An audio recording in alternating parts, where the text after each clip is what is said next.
আসসালামু আলাইকুম ওয়ারাহমাতুল্লাহি ওয়াবারাকাতুহু। স্বাগতম আমাদের দাজ্জাল সিরিজের দ্বিতীয় পর্বে। প্রথম পর্বে আমরা দাজ্জালের সাধারণ পরিচয় ও তার শারীরিক বৈশিষ্ট্য সম্পর্কে জেনেছি। আজকের এই দ্বিতীয় পর্বে আমরা বিস্তারিতভাবে আলোচনা করব দাজ্জালের চোখের বর্ণনা নিয়ে, কারণ তার চোখই হল তাকে চেনার সবচেয়ে গুরুত্বপূর্ণ নিদর্শন। রাসূলুল্লাহ সাল্লাল্লাহু আলাইহি ওয়াসাল্লাম এই বিষয়ে অত্যন্ত বিস্তারিত বর্ণনা দিয়েছেন। দাজ্জালের ডান চোখ সম্পর্কে রাসূলুল্লাহ সাল্লাল্লাহু আলাইহি ওয়াসাল্লাম বিস্তারিত বর্ণনা দিয়েছেন।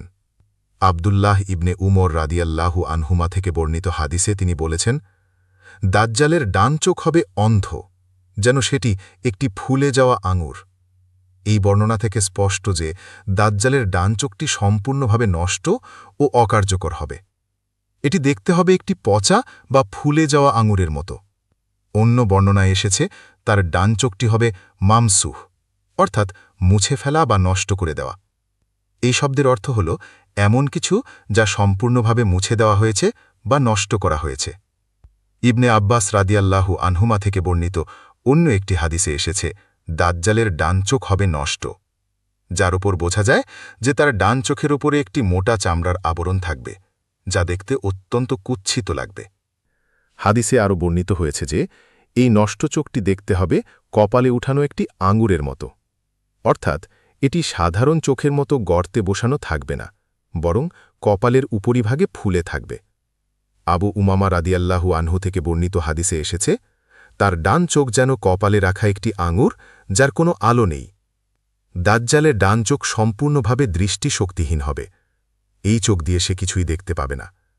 এটি হবে শুধুই একটি নষ্ট অঙ্গ যা তার কুৎসিত চেহারায় আরও বিকৃতি যোগ করবে। সাহুল ইবনে সাদ রাদিয়াল্লাহু আনহু থেকে বর্ণিত রাসূলুল্লাহ সাল্লাল্লাহু আলাইহি ওয়াসাল্লাম বলেছেন, দাজ্জালের ডান চোখ একেবারেই অন্ধ। দাজ্জালের বাম চোখের বিস্তারিত বর্ণনা। দাজ্জালের বাম চোখ সম্পর্কেও রাসূলুল্লাহ সাল্লাল্লাহু আলাইহি ওয়াসাল্লাম বিস্তারিত বর্ণনা দিয়েছেন। বাম চোখের ক্ষেত্রে তিনি বলেছেন, দাজ্জালের বাম চোখ দেখতে হবে জলজলে এবং চকচকে, যেন আকাশের উজ্জ্বল তারা। এছাড়া হুজাইফা ইবনুল ইয়ামান রাদিয়াল্লাহু আনহু থেকে বর্ণিত শহীদ হাদিসে এসেছে যে দাজ্জালের বাম চোখ অতি উজ্জ্বল হবে এবং এটি সাধারণ চোখের মতো গর্তের ভিতরে বসানো থাকবে না, বরং একটু বেরিয়ে থাকবে। হাদিসে বর্ণিত হয়েছে যে দাজ্জালের বাম চোখ অত্যন্ত তীক্ষ্ণ দৃষ্টিসম্পন্ন হবে।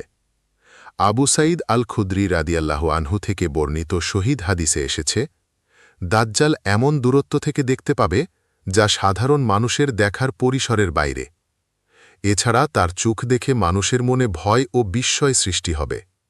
সেজন্যেই হাদিসে নির্দেশ আছে দাজ্জালের সাথে সরাসরি চোকাচুকি এড়িয়ে চলতে হবে।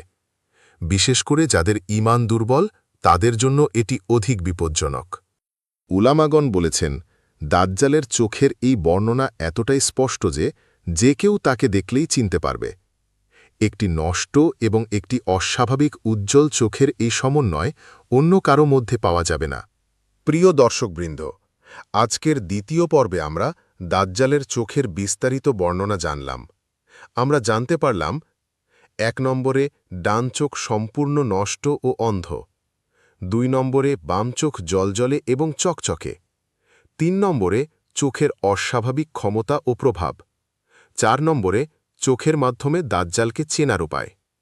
পরের পর্বে আমরা জানব দাজ্জালের কপালে কাফির লেখা এবং তার অন্যান্য শারীরিক বৈশিষ্ট্য সম্পর্কে।